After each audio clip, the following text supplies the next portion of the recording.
just so exciting. And there's such a need. I know that everyone listening understands there's such a need for this work. Pretty much, I think everybody is going to have to declutter at some point or another, unless you like live your life with, like nothing extra coming in the door and you get rid of it immediately. It's just something so universal. So I love what the work that you all are doing. This is just beautiful. You're listening to the Decluttering Club podcast. I'm your host, Sarah Mueller, and it's my mission to equip women to declutter their homes, their time, and their lives so that they can cherish what truly matters. Welcome to the Decluttering Club podcast. I am here with 4 more of our brand new decluttering coaches, and we wanted to give you all the opportunity to hear from them, to get to know them, and maybe to think about why you might want to hire a decluttering coach. So before we dive into that, I'd like you all to introduce yourselves. Just tell us, where you're from, maybe a little bit about your family, and say hi. So why don't we go, Joy, why don't you go first? Hi, everyone. I'm Joy Johnson. I'd been a hospice nurse for about 10 years, and I came into this group because I had a clutter problem that I wanted to solve. And I found a beautiful community where there's so much positivity, so much cheering each other on, and just great advice. And I decided I could do something with that. Like, I could help other people. And so my focus is not helping people die a better death, but live a better life. I live in Southside, Virginia, a little town called Chester, just south of Richmond. I'm married and I'm a mom of many children and foster children, and a grandma to a special needs little boy, and a new little girl has entered our life. And so yeah, I'm having fun with that. I love what you just said. Like, was it again? You say, repeat that one line about living a better life. Oh, so in hospice, we help people die a better death. That's like the goal of your nursing. And so after so many years of that, I wanted to do something not necessarily more meaningful, but just a little bit more positive. And so I want to help people live a better life. And the hardest work we'll ever do is inside the walls of our homes sometimes. And so at least that's what I'm finding. So I think everyone thinks they're alone with the clutter problem. And it affects everyone across all ages, all socioeconomic backgrounds. It's not nobody has the corner on it. Like, it's a really broad problem that people just don't talk about. Absolutely. Love it. Totally agree. Amazing. Thank you.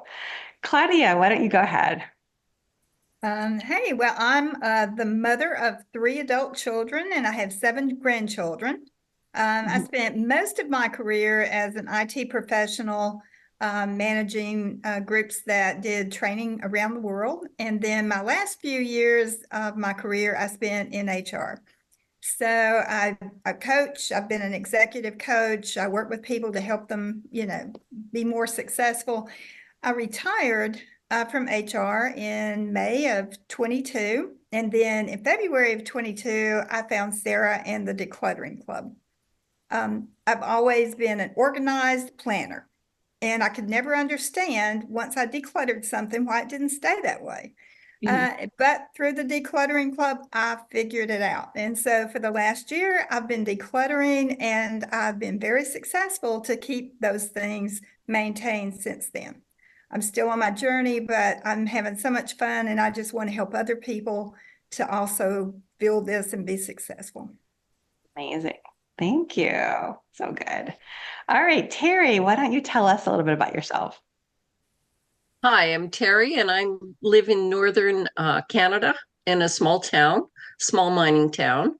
My life prior to being a decluttering coach, I was mainly in retail. And I even was a store manager for a thrift store for a number of years. So I've seen the declutter come through the store. And I've helped friends downsize, cleaning out houses after a relative has died. And I've always wanted to help people. And 5 years ago, I started my decluttering journey with depression. I didn't love my house anymore. I didn't know what I wanted, but I didn't want my house anymore. And so in the last few years, we downsized from a big 5-bedroom house to a storage unit and an RV. And we traveled for 2 years. And last fall, we purchased a mobile home, and it's a smaller 3-bedroom, no basement. So I really had to, I'm still working on fitting everything in, but only things that go in are what I want to keep. And I open boxes and go, why did I keep this? And so it's been challenging, but through the coaching and working with the clients through our process, I had so much fun, and I just can't wait to help people again. Oh, I love it. What an interesting story. I bet you have all kinds of stories traveling in an RV and like making that work. That is unique. That's really fun. Maybe you'll be able to tell us more about that in a little bit here. All right, Donna Jander. Hello. I am in actually San Diego, very, very southern part of California. And I had retired from a career in teaching. And as a teacher, some people might have recognized that teachers accumulate a lot of stuff. There are subject matters that change, grade levels that change. The school districts never supply everything that you need. And so I had just accumulated and accumulated and accumulated. So when I retired about 5 years ago, that was about the same time that we were downsizing from our large family home to a cozy little 2-bedroom condo in downtown. And I was overwhelmed by the amount of things that I had accumulated. And there were things that I had for my teaching career. There were things that I had that were from our 2 adult children. And things that were going to be used someday, and sentimental things and whatnot. And it was just thoroughly overwhelming at the time. So, got involved with this group and started plugging away at, only keeping the things that were really important. So I discovered that so many of my cherished possessions were actually really weighing me down. And when I had a chance to, reclaim my space and find peace without as much clutter in my life, I really discovered, a freedom and a tranquility without all of those things just making my environment and then me feel stressed. So at this point, I want to help other people have that same sense of liberation, that same freedom, and be able to tackle the things in their life that are really the things that matter. Absolutely. Oh, I love this so much. This is just, you all know this because we've already, we talk about it all the time, but this is it's just so exciting. And there's such a need. I know that everyone listening understands there's such a need for this work. Pretty much, I think everybody is going to have to declutter at some point or another, unless you live your life with, nothing extra coming in the door and you get rid of it immediately. It's just something so universal. So I love what the work that you all are doing. This is just beautiful. Let's dive in a little bit more. So I would love to hear from you all, why decluttering? There's probably lots of things you could do. Why is this important to you? And you've already touched on it a little bit, but tell me more. I'm curious. Why did you decide to go all in and to make this something that you do, as a business? Why is this important to you? Who wants to go? Feel free to raise your hand or whatever. Go ahead, Claudia. Well, I think all of my life I've had a need to be organized. I mean, even, as a 5-year-old, I organized. I was questioning. I was curious. And it really is almost debilitating when around me gets to be chaotic. And I've always had a problem. I keep too many things in my office. As a professional, I was surrounded by piles of things. And so after every project, I would declutter it, and, and then I could think and be calm. And I just think that it's really important to me to declutter and to create an environment around me where I can be most productive, and really feel good and just enjoy life. Everything's calmer when my environment is calm. So love that. Amen. So good. Yeah. What else? Other thoughts? I mean, for me, I've no matter what job I've ever held, if I do an inventory of what drew me to that job or what was the favorite aspect of it, it's always been whatever educational component there was to the job. So for this, I just knew I was ready for a change from hospice. This is the work that I'm doing in my life right now. Clutter has been a lifelong problem for me. Um, Not because I grew up in it, quite the opposite. I grew up in a very sterile home that was ready for Better Homes and Garden photographers to walk in the door at any time. But there was no sense of anyone ever living in the space, nor was there any sense of being able to be comfortable in your own home. You always had to be very mindful not to leave anything out, not to make any kind of a mess. And that was very stressful growing up. So I wanted something very different for my children. And I just kind of went a little too far in the opposite direction, where it just became an inability to let go of things. Because things had been taken away so much as a child, I became very much like, I'm going to hold on to this. This is mine. Don't touch this. And I'm still a little bit like that. It's a work in progress. Like, you don't go one and done. It's a journey. And I think that any journey is easier if you walk it with someone who understands the road you're on. And so that's what really drew me to this. Absolutely. So good. So good. What else? One of the things that I had discovered that I always had believed that, the family things, family sentimental items were so very important. And I really tied my love and my memory of the people to the items that I had that represented them. And one of the things, through my decluttering process that I discovered was that, first of all, even if that were true, which it's not, but even if it were true, do I need 10 items or 100 items from one particular person that to key in those memories? Well, no. But then, through our discussions in the group and to learn the concept that the memory is not, and the love that we have for somebody is not tied into the vase or the frame or the photo or the little statuette or whatever it might be, that the love that I have for that person and the memory that I have for that person is here inside me. And that if I choose to keep something as a special memento from somebody, that instead of there being a mountain of them, that I can keep a special thing and I can keep it deliberately. And that has been so freeing for me. I am just really excited about being able to share that same insight with the other people that I have a chance to talk to. The people that are going through some sort of transition, whether it's a downsizing or a retirement, or they've taken on all of the goodies after someone has passed in someone else's home, that we're all undergoing transitions, and it's just a matter of how do we deal with them, and that's the biggest part of what I'm looking forward to continuing to work with other folks. Love that. Yeah. How about you, Terry? Why is it particularly meaningful? I mean, you went through this journey yourself as well when you all moved into the RV. So was that a big part of it for you, or what do you think? I think the fact that the depression had got me because there was so much around me, so much. I just looked around and every spot had stuff in every room.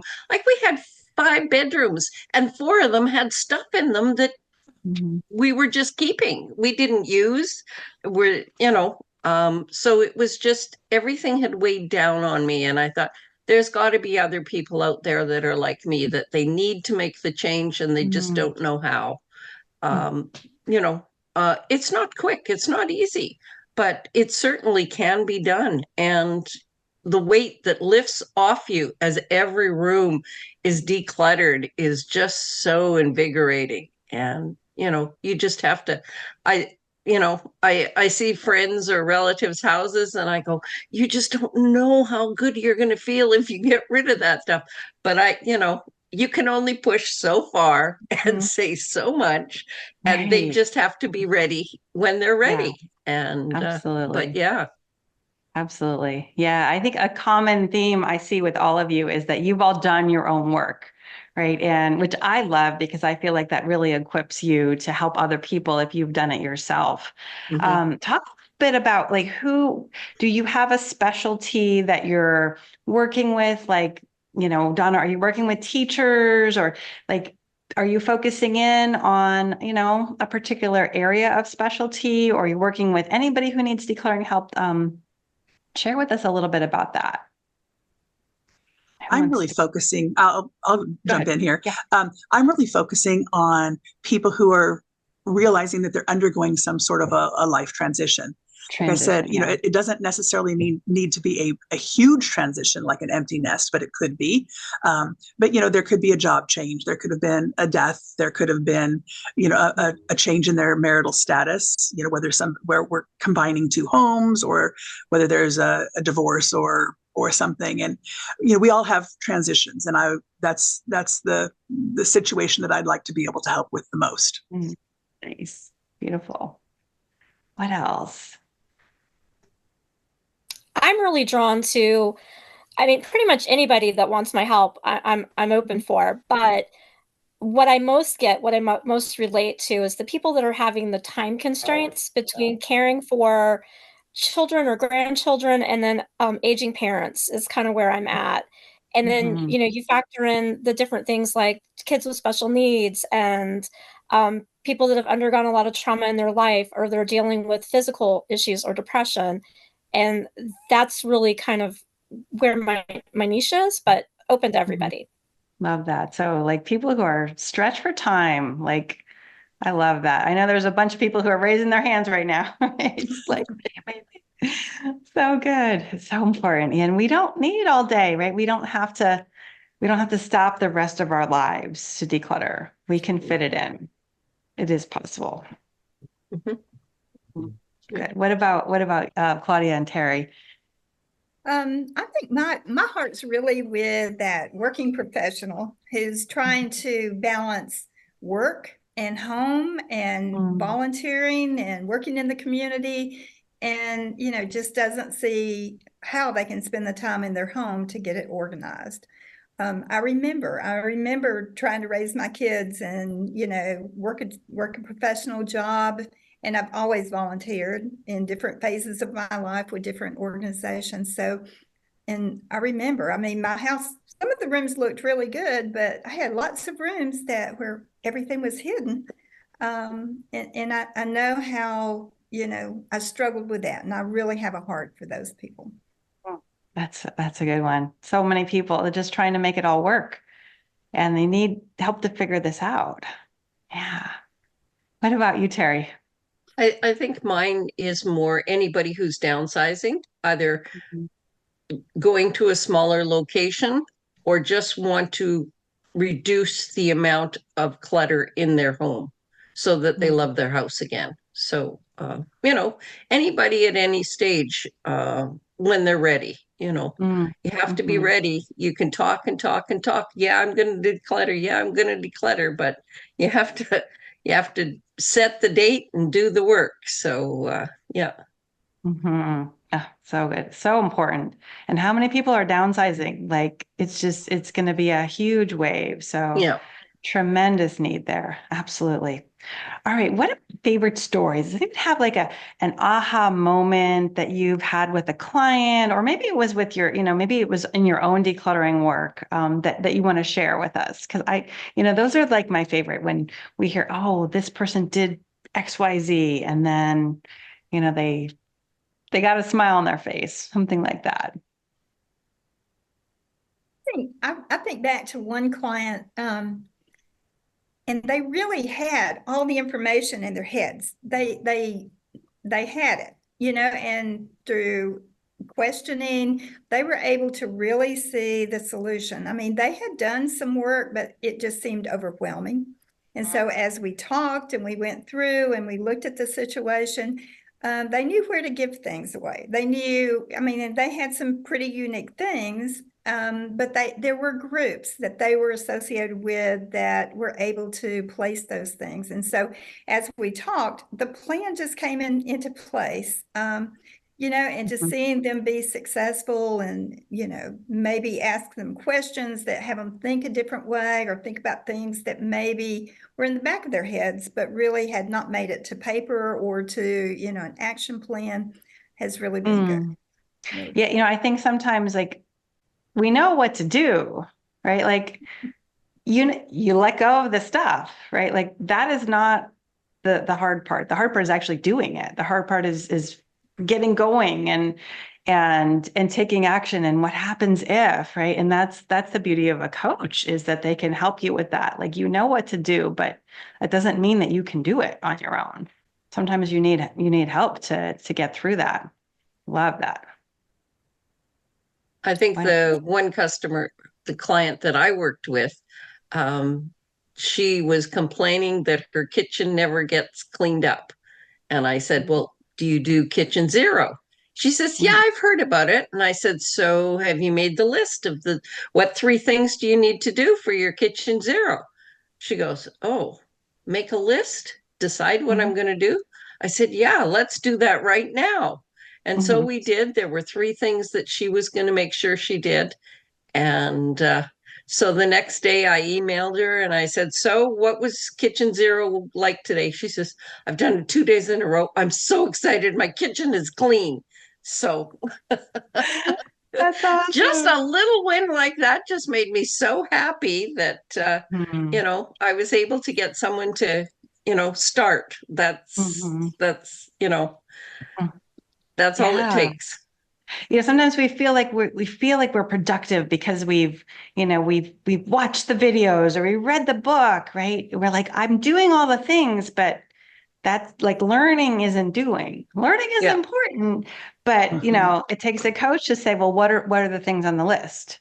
Right? Oh, I should make a list, right? Like those, like the right question at the right time is priceless. Yeah. It's so good. That's amazing. What else? Other stories? Go ahead, Donna. I had one favorite client situation that I've had at this point was actually a gentleman who he and his partner had combined households. And at this point, we're facing a move across country, and we're trying to greatly downsize the things that they had blended together. And when, in the course of our conversation, he was bemoaning a mountain, his words, not mine, but a mountain of those plastic totes that he had in the corner of his garage that had been there the whole 4 years that he'd lived in that house. Okay. And he knew he needed to get rid of them, but he felt that this mountain, each bin he had to go through because he wanted to make sure that there wasn't something important, birth certificate or some particular thing. And so in the course of our conversation, he did discover that there were 13 bins, not a mountain. And that, we talked about the concept. He was dreading, spending weeks in his mind, going through these things, of working full time to go through these bins. And when we had the discussion about, working in small time chunks, what do you think you could get done in a chunk of, 10 or 15 minutes? And he goes, well, since I know that nobody's going to want this stuff, it's not like I'm going to resell it and I'm not going to use it because it's been sitting there for 4 or 5 years. So I just need to go through it. So in 10 or 15 minutes, I could probably be done with the tote. And it's like, lo and behold, you could be. And so that was the game plan that he and I set up. And so that would have taken him, 13 days to go through those things. And actually about 3 weeks later, I got a message from him, and he showed me the back of his pickup truck was full of 13 boxes of things.